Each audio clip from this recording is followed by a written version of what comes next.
Hello everyone, a very warm welcome to Desirous YouTube channel. We are going to start with today's newspaper और आज Indian express में कुछ भी important नहीं था, so we will cover only the Hindu news. Okay, so Hindu में जो है ये न्यूज़ इम्पोर्टेंट है. Credit guarantee extended to large firms, self employed और अदर न्यूज़ जो है वो जो न्यू एजुकेशन पॉलिसी आई है उससे रिलेटेड है. एंड जो क्रेडिट गारंटी स्कीम है वो जो है micro small and medium enterprise होते हैं, जो कंपनीज होती हैं उनके लिए जो है ये एक्सपेंड कर दी गई है. और जो एलिजिबल एमएसएमई कौन था जिनका टर्नओवर लगभग 100 करोड़ था और आउटस्टैंडिंग लोन लेने की कैपेसिटी 25 करोड़ थी, वो एलिजिबल थे. बट अब जो स्कीम है उसके अकॉर्डिंग अब जिनका 250 करोड़ का टर्नओवर है with outstanding loan up to 50 crore, वो लोग भी एलिजिबल होंगे.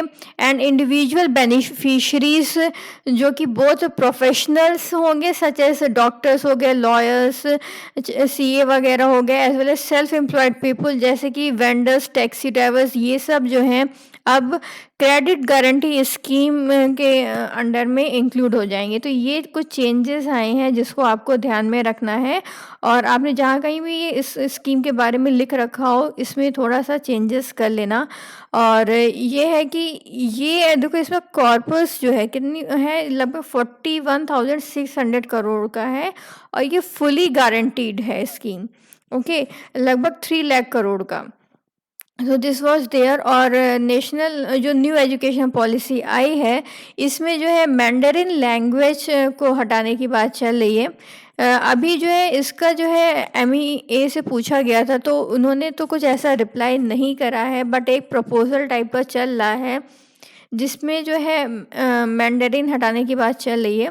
और जो भी जितनी भी लैंग्वेजेस हैं, चॉइस ऑफ फॉरेन लैंग्वेज कौन कौन सी रहती हैं, ज़्यादातर फ्रेंच, जर्मन, स्पेनिश, चाइनीज़ और जैपनीज़ रहती हैं.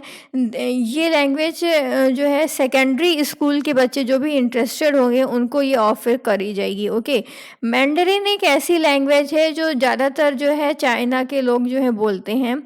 अपने इंडिया में भी ये सारी लैंग्वेजेस दी जा रही थी, CBSE वगैरह में इंट्रोड्यूस करी गई थी 2014 में. बट हुआ क्या कि जो है चाइनीज़ लैंग्वेज टीचर्स इतने अवेलेबल नहीं हो पाए, इसीलिए इसको इतना जो है सपोर्ट नहीं मिल पाया. और ये लैंग्वेज एक्सचेंज प्रोग्राम के अंडर में जो 2006 में हुआ था उसमें जो है मैंडरिन को इंक्लूड करा गया था इंडिया के करिकुलम में. ओके, एंड अभी देखा गया तो जो है Tibet, Thai, Japanese along with European language such as Russian, Spanish और फ्रेंच और जर्मन, इसको जो है 10th और 12th के सिलेबस में इंक्लूड करने की बात हो रही है. और अभी जो है फाइनली जो है अप्रूव्ड जो है इतना नहीं हुआ है for this type of language. Okay, just because of the tension with China.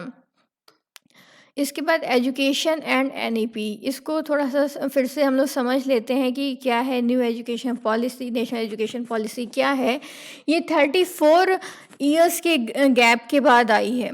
Okay, जो है पहले कौन सी आई थी, 1968 में आई थी, फिर 1986 में आई, इसके बाद जो है 1992 में आई थी और अब जो है ये 2020 में आने का है. बट देखा जाए तो इसका इम्प्लीमेंटेशन जो है लगभग जो है कह सकते हैं फुली इम्प्लीमेंटेड ये 2040 में होगी. तब तक ये पार्शली थोड़ा थोड़ा जो है इम्प्लीमेंट होने लग गई है. जैसे ministry of human resource and development, इसको चेंज करके मिनिस्ट्री ऑफ एजुकेशन कर दिया गया है. इसीलिए और जैसे implementation will be done in based on time, region and type of institute कैसा है. जैसे इंस्टीट्यूट ऑफ एमिनेंस हैं एंड सेंट्रल यूनिवर्सिटीज़, ये लोग पहले अपने करिकुलम में ये चीज़ें इंक्लूड करेंगे. ओके, और ये जो है पॉलिसी जो है एकदम लगभग 34 इयर्स गैप के बाद आई है. And new NEP approve by the cabinet जो है इसको अभी पार्लियामेंट से अप्रूवल नहीं मिला है और ये एक पॉलिसी है, इसीलिए एक लॉ नहीं है. ओके, और क्योंकि ये जो एजुकेशन एज अ सब्जेक्ट ये कंकरेंट लिस्ट में आता है, इसीलिए स्टेट को भी राइट्स हैं कि वो अपने अकॉर्डिंग, अपने रीजन के अकॉर्डिंग उसमें थोड़ा बहुत चेंजेस ला सके, और सेंटर जो है इस पे फुली जो है कंट्रोल नहीं करेगा और फोर्स करने की कोशिश नहीं करेगा अपने पॉलिसी या फिर जो बाद में लॉ बनकर आएगा।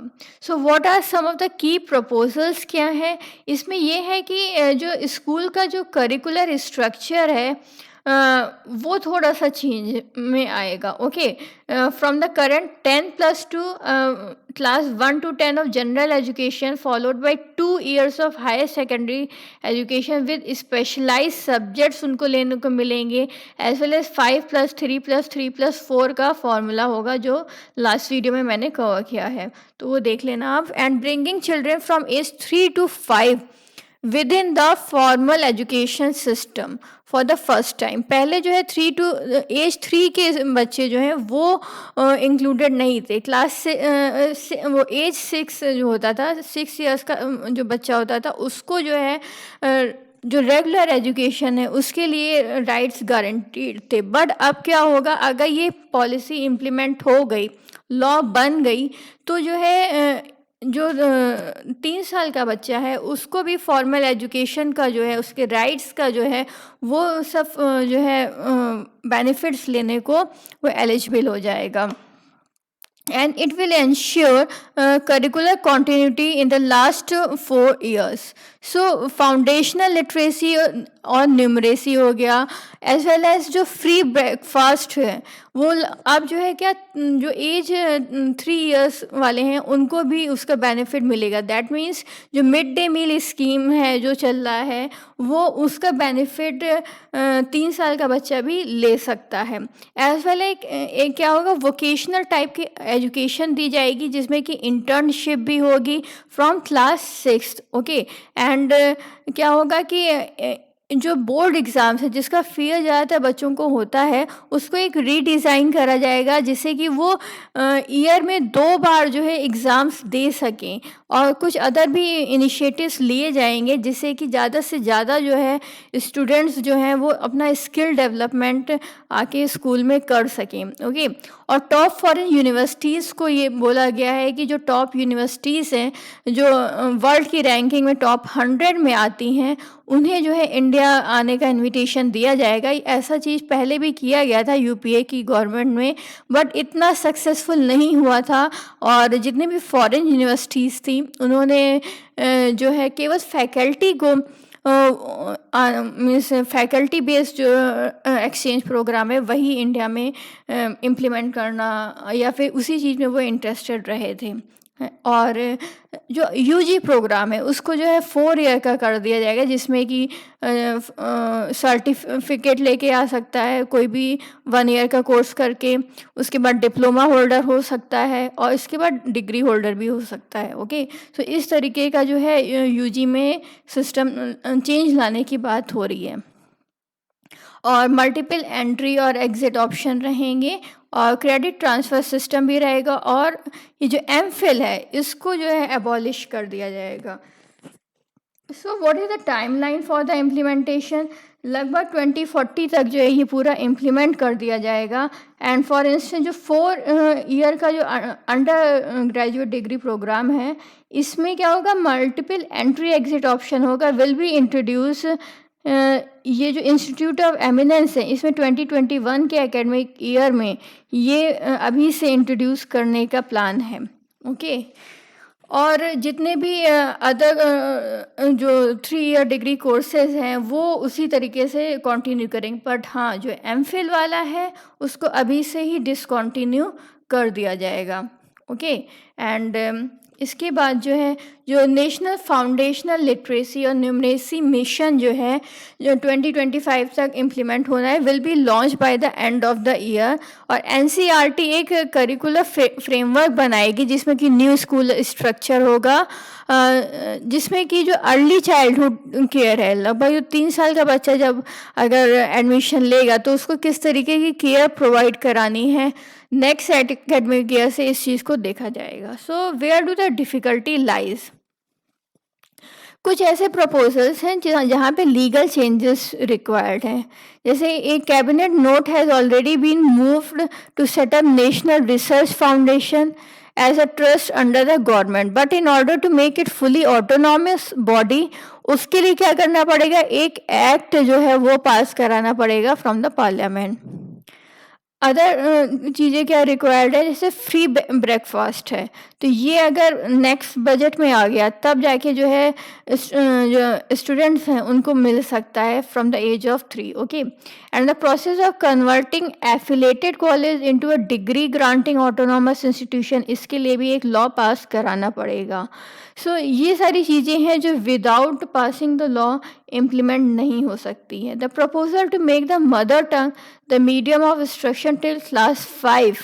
ओके, तो ये चीज़ जो है एक प्रपोजल है जो कि वेरियस स्टेट गवर्नमेंट्स जो हैं अपने अकॉर्डिंग जो है इम्प्लीमेंट करेंगे, और बहुत सारी इसमें प्रॉब्लम्स भी आएंगी, जो कि ज़्यादातर जो लोग ट्रांसफरेबल जॉब्स वाले, जैसे बोला गया है कि केवीज़ वगैरह जो हैं ये मदर टंग वाला फॉर्मूला अप्लाई नहीं करेंगे, जस्ट बिकॉज मदर टंग हो गया, लोकल लैंग्वेज हो गया, रीजनल लैंग्वेज हो गया, इसको अप्लाई नहीं करेंगे, बिकॉज ज़्यादातर लोग जो हैं जो केवीज़ में एडमिशन लेते हैं उनके जो पेरेंट्स वगैरह होते हैं वो ट्रांसफरेबल जॉब में होते हैं। सो इस तरीके का डिफ़िकल्टीज़ आने वाले हैं हर उस पे एरिया में।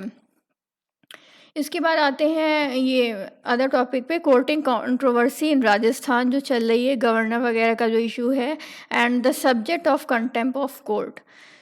सो गवर्नर राजस्थान के कलराज मिश्रा ने जो है इन्होंने क्या करा कि 21 डे नोटिस पीरियड दे दिया कि उसके बाद ही जो है असेंबली कन्वेन हो सकती है। इवन जो है जो काउंसिल ऑफ मिनिस्टर की एडवाइस को इन्होंने ध्यान नहीं दिया। ओके, सो इस तरीके से वो एक अथॉरिटेटिव रोल में आ गए हैं। एंड गवर्नर का बेसिकली काम क्या होता है, उसकी डिस्क्रिशनिंग पावर इतनी ज़्यादा नहीं होती है कि वो against the wish of council of minister वो जा सकें, बट यहाँ पे ऐसा हो रहा है, and this is just because कि जो है governor action has raise the question whether he has the power to turn down the recommendation of the council of minister. तो अब देखते हैं कि पावर ऑफ गवर्नर है क्या। सो देखा जाए तो ये रिफ्यूज़ल जो है ये फर्स्ट टाइम ऐसा नहीं हुआ। ऐसा जो है अरुणाचल प्रदेश में 2015 में भी हुआ था, and governor change the schedule of his session और without recommendation from the chief minister, इन्होंने अपने अकॉर्डिंग ही जो है शेड्यूल चेंज कर दिया था। एंड एक नाबम रेबिया वाला केस हुआ था, इसमें क्या था, the Supreme Court of India examined the power of governor particularly किस related summoning and assembly the of the session. So इस तरीके की चीज़ें जो हैं ये राजस्थान में अभी नहीं, ये बहुत पहले से जो है एग्जिट कर रही हैं। एंड टॉप कोर्ट ने ये बोला था कि the function, duties and power of the governor जो अंडर द कॉन्स्टिट्यूशन वो कैसी है, कैबाइंड है, क्रिप्ड है और कन्फाइंड है, मतलब उसे काउंसिल ऑफ मिनिस्टर और सीएम के एडवाइस के अकॉर्डिंग ही वर्क करना है। Okay, so who summons N assembly session. Supreme court held that the governors power under article 174 है, इसके अकॉर्डिंग वो समन कर सकता है, प्रोरोग कर सकता है, डिसॉल्व कर सकता है हाउस, बट ये सब चीज़ें वो कर तो सकता है, बट किसकी एड और एडवाइस होनी चाहिए, इसमें चीफ मिनिस्टर और काउंसिल ऑफ मिनिस्टर के एडवाइस के बिना वो चीज़ें नहीं कर सकता है। Governor is just a rubber stamp authority होता है और डिजोर होता है। डिफैक्टो किसके पास पावर होती है, वो सीएम के पास होती है। In the above situation he is precluded from taking a individual call. Okay, और कुछ the discretion given to the governor in respect of relation with the legislative assembly केवल एक लिमिटेड फॉर्म में है। Okay, and circumscribed by the constitution but also by the rules frame by the legislative assembly under article 208 के under में जो भी आता है उसके उसमें भी गवर्नर की पावर जो है वो लिमिटेड फॉर्म में है। So can the governor direct the agenda और procedure of the legislature.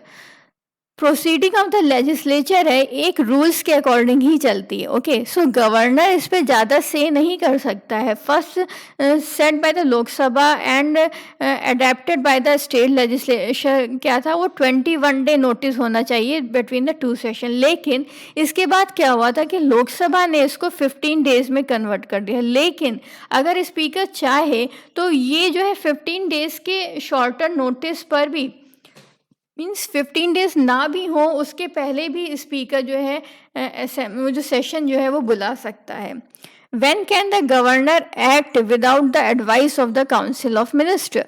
Okay, so in some state governor के पास कुछ स्पेशल पावर्स हैं, कुछ स्पेशल स्टेट्स हैं जो आर्टिकल 371 में आते हैं, तो उसके अकॉर्डिंग तो गवर्नर पावर एंजॉय करता है। And governor can reserve the bill pass by the legislature for consideration of the president. Okay, लेकिन इफ द चीफ मिनिस्टर और काउंसिल ऑफ मिनिस्टर जो हैं मेजॉरिटी में नहीं होते हैं और they refuse to recommend a session in 6 months, तब जाके जो है गवर्नर के पास पावर होती है कि वो सीएम के अथॉरिटी या फिर काउंसिल ऑफ मिनिस्टर के अगेंस्ट जाकर सेशन जो है वो कन्वे कर सके। ओके, समन कर सके। सो गवर्नर इनवाइट्स अ पर्सन जिसको लगता है कि ये मेजॉरिटी बना सकता है, गवर्नमेंट बना सकता है, तब जाके यहाँ पे जाके गवर्नर अपनी डिस्क्रिशनरी पावर जो है वो यूज़ करता है। And if there is a council of minister with a majority, तो गवर्नर को क्या करना पड़ेगा? Governor does not have a power कि वो जो लेजिस्लेचर है उसको डिसॉल्व कर सके। In the event of the chief minister and his council of ministers losing the majority, the governor can use his or her discretion to either explore the formation of a new government or dissolve the house. Now let us move on to the next topic. इसमें क्या है? The subject of contempt of court. So contempt of court जो है is to protect the judicial institution from motivated attacks होते हैं या फिर criticism करना कोर्ट का। तो इस चीज़ को जो है मीन्स अगर कोई कोर्ट जो है जुडिशन देता है तो उसके अगेंस्ट में जाकर अगर कुछ ओपनली कोई बोलता है तो उसको क्या बोला जाता है? कंटेम्प्ट ऑफ कोर्ट बोला जाता है। And the court has the authority to punish that person. So how did the contempt of court come into being? तो ये चीज़ जो है सबसे पहले जो है इंग्लैंड में आई थी। And it is a common law principle that seeks to protect the judicial power of the king. तो judicial power of the king को प्रोटेक्ट करने के लिए ये करा गया था। और ये होता था कि अगर कोई किंग के अगेंस्ट में बोलता है या फिर पैनल ऑफ जजेस के अगेंस्ट में बोलता है तो इसका सीधा सीधा मतलब ये निकाला जाता था कि वो किंग के अगेंस्ट में जा रहा है। सो ओवर द टाइम क्या होने लगा कि अगर कोई भी डिसोबीडियंस कर रहा है जजेस के ऑर्डर्स के अगेंस्ट में या फिर जो कोर्ट ने डायरेक्शन दिया है उसके अगेंस्ट जाता है या फिर कमेंट करता है या फिर एक्शन कुछ ऐसे करता है जो डिसरिस्पेक्ट दिखाता है टूवर्ड्स द कोर्ट, तो उसे क्या कहा जाता है? उसे कंटेम्प्ट ऑफ कोर्ट बोला जाता है। So what is the statutory basis for contempt of court? So pre independence time से देखा जाए तो कंटेम्प्ट ऑफ कोर्ट ये इंडिया में एग्जिस्ट कर रहा था। So when the constitution was adopted, contempt of court was made one of the restrictions on the freedom of speech and expression. Means ऐसे तो freedom of speech and expression is there in our as a fundamental right, but जहाँ पे court के jurisdiction की बात आती है, court कोई अपना जजमेंट देता है तो उस केस में जो है इंडिविजुअल के पास राइट नहीं होता है कि वो अपना जो है freedom of speech and expression वो इंजॉय कर सके। That will be considered as a contempt of court. And article जो 129 है of the constitution conferred on the Supreme Court the power to punish contempt of itself. Okay, so 129 में article में ये चीज़ mentioned है। And article 215 आता है, इसमें क्या होता है? यही सेम पावर हाई कोर्ट को दी गई है।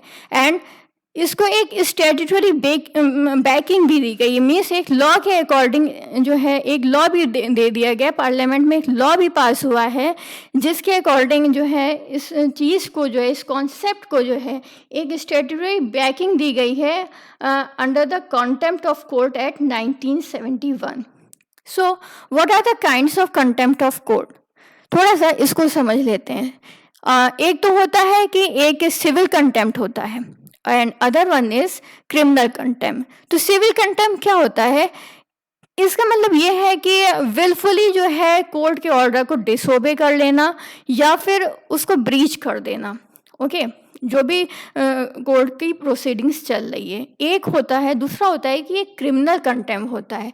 ये थोड़ा सा कॉम्प्लेक्स है, ये 3 फॉर्म्स में होता है।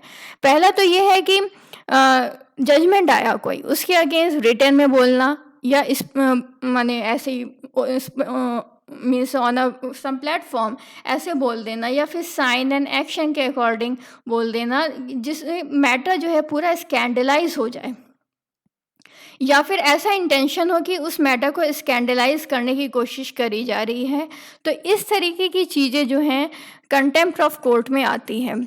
जैसे कि ये अयोध्या वाला जजमेंट आया था, तो लोगों ने डायरेक्टली जो है, जो रूलिंग आई थी, जो जजमेंट आया था कोर्ट का, उसको जो है रीड आउट करते थे, बट कोर्ट के अगेंस्ट में जाकर कुछ ओपनली कभी भी किसी भी मीडिया प्लेटफॉर्म पे आपने नहीं देखा होगा कि उन लोगों ने अपनी ओपिनियन दिया है। सो प्री जुडिस और interferes with any judicial proceeding, कुछ भी जुडिशियल प्रोसीडिंग चल रही है तो उसके पहले ही कुछ बना लेना, तो ये सारी चीज़ें भी कंटेम्प्ट ऑफ कोर्ट के अगेंस्ट में है। एंड इंटरफेयर विद और obstruct the administration of justice, तो अगर इस चीज़ में भी इंटरफेयर करेंगे तो ये भी एक क्रिमिनल कंटेम्प्ट माना जाएगा। So rationale for the provision is that the court must be protected from tendentious attack that lowers its authority या फिर डिफेम करने की कोशिश कर रहा हो उसकी पब्लिक इमेज, तो कोर्ट जो है ईजली जो है उसके अगेंस्ट जो है एक्शन ले सकता है।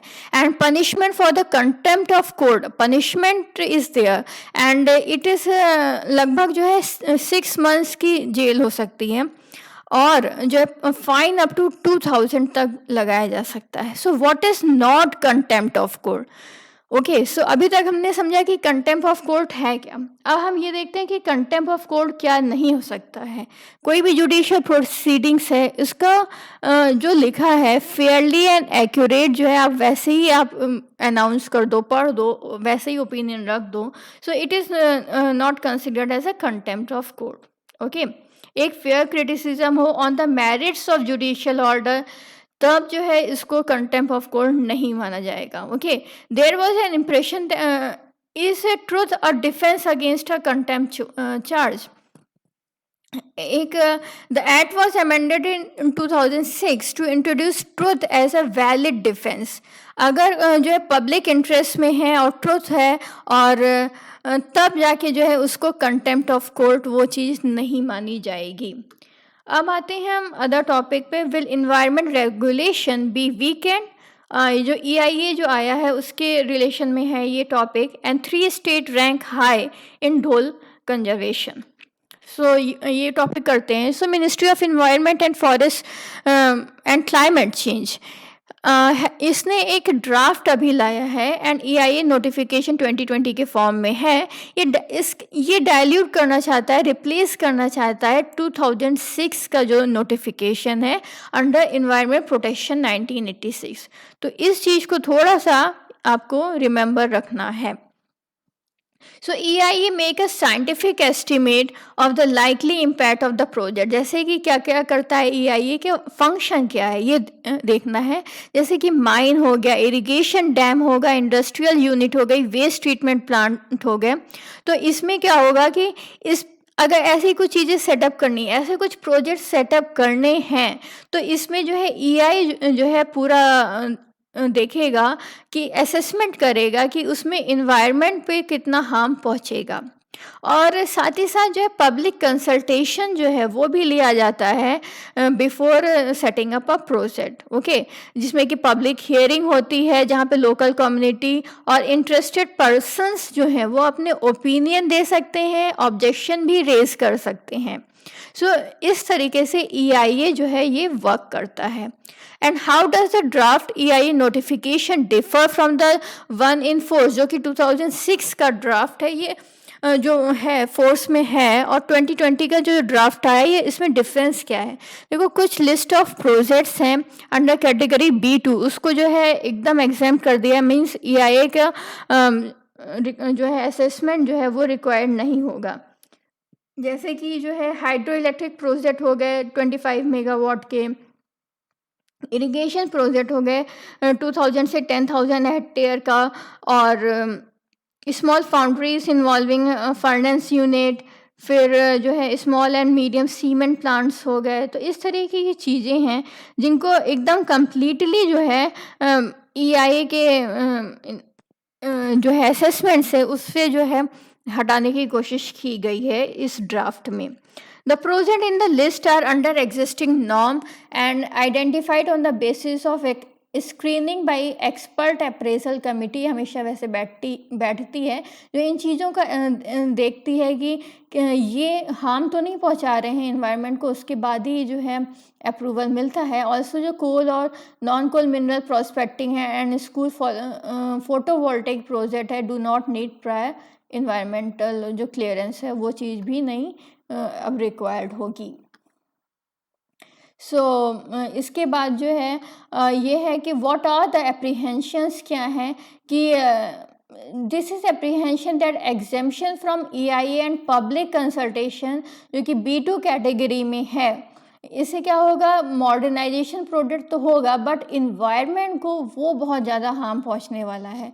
पहले क्या था कि 30 डेज़ का पीरियड दिया जाता था जिसमें पब्लिक हियरिंग वगैरह होती थी, लोग अपने ऑब्जेक्शंस ओपिनियन वगैरह रेज कर सकते थे, पर अब उसको टाइम को कम कर दिया, अब 20 डे का कर दिया। अब इससे क्या होगा कि पहले तो जो ड्राफ्ट है उसी को पढ़ने में टाइम लग जाएगा और ये ओपिनियन स्प्रेड करने में टाइम लग जाएगा कि ये अच्छा है कि नहीं है, एक ओपिनियन बनने में टाइम लग जाएगा। तो इस तरीके से जो है इस चीज़ को भी एस्केप करने की कोशिश की गई है यहाँ पर। सो अब ये है कि जो एनुअल रिपोर्ट है वो वन टाइम प्रेजेंट करने को भी बोली गई है जो भी प्रोजेक्ट से रिलेटेड है। ओके, अर्लियर क्या होता था कि 2 टाइम होती थी और उसमें भी जो है कहीं ना कहीं लूप होल्स दिखते थे। जो LG पॉलीमर इन विशाखापट्टनम अभी जो गैस लीक ट्रेजेडी हुई थी, इसमें क्या था, इसमें ये पता चला था कि इसमें इन्वायरमेंट क्लियरेंस जो है वो नहीं लिया गया था और इसीलिए जो है वो जो भी इन्वायरमेंट में चीज़ें रिलीज़ हो रही थी इस पर कुछ भी ध्यान नहीं था और प्रोजेक्ट ऐसे ही वर्क कर रहा था। How would the new rules enable post facto approval of violation, means जैसे ये अभी 2020 में इम्प्लीमेंट हुआ, तो कोई प्रोजेक्ट 2016 से चल रहा है तो इसको कैसे ये अफेक्ट करेगा। So EIA notification 2020 exclude reporting by the public of violation and non-compliance. Instead, the government will take cognizance of reports only from the violator, promoter, government authority. इस तरीके से ही होगा। ओके, सो पोस्ट फैक्टो जो चल रहे हैं वो चलते रहेंगे। So this was there and how does the draft notification compare with the global norms. इसमें क्या है कि यूरोपियन यूनियन जो है has modified it process in accordance with the Aarhus Convention 1998, जिसके अकॉर्डिंग क्या था, environment and human rights are linked and the present generation owes an obligation to the future generation. यहाँ पे मतलब सस्टेनेबल डेवलपमेंट और environment के लिए जो है बहुत ज़्यादा जो है देखा गया और इस तरीके से जो है EIA जैसे अपने इंडिया में चेंज करा जा रहा है फॉर द डेवलपमेंट और सस्टेनेबिलिटी नहीं देखी जा रही है, ऐसा चीज़ यूरोप में नहीं था। सो 3 स्टेट रैंक हाई इन ढोल कंजर्वेशन। जो ढोल है ये क्या है, ये एक सेकेंड लार्जेस्ट कॉर्निवोरस है। ओके, और ये मीन्स आफ्टर जो है जो लाइन वगैरह है इसके बाद इसी का ये जो टाइगर है इसके बाद जो है ढोल का ही नंबर आता है and it is under the IUCN endangered category में। ओके, एंड ढोल पॉपुलेशन कहाँ में ज़्यादातर मिलती है? वेस्टर्न घाट्स में और सेंट्रल इंडिया में मिलती है। कर्नाटका, महाराष्ट्र, एमपी, यहाँ पे सबसे ज़्यादा जो है ये इंडेंजर्ड ढोल इंडिया में मिलते हैं। Okay, and habitat condition and prey density in the Eastern Ghat, Andhra, Telangana and Orissa में क्या है कि अगर ये हैबिटेट बहुत सही है एंड दिस वुड स्ट्रेंथन ढोल जो उनकी पॉपुलेशन उसको बढ़ाया जा सकता है as a country that perhaps support the highest number of dholes in the world.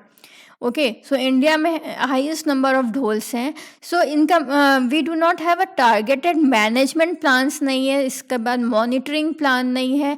सो एक जो है इस तरीके इफ़ वी हैव अ ढोल इस इतनी पॉपुलेशन है, ओके, हाईएस्ट नंबर ऑफ ढोल पॉपुलेशन है, तो एक चेंजेस लाने पड़ेंगे, उनको प्रायोरिटाइज करना पड़ेगा, एक डिज़ाइन बनानी पड़ेगी, कंट्री लेवल प्लान बनाना पड़ेगा कि इस जिससे जो है उनकी जो पॉपुलेशन है उसका जो है कंजर्वेशन हो सके। And thank you for watching.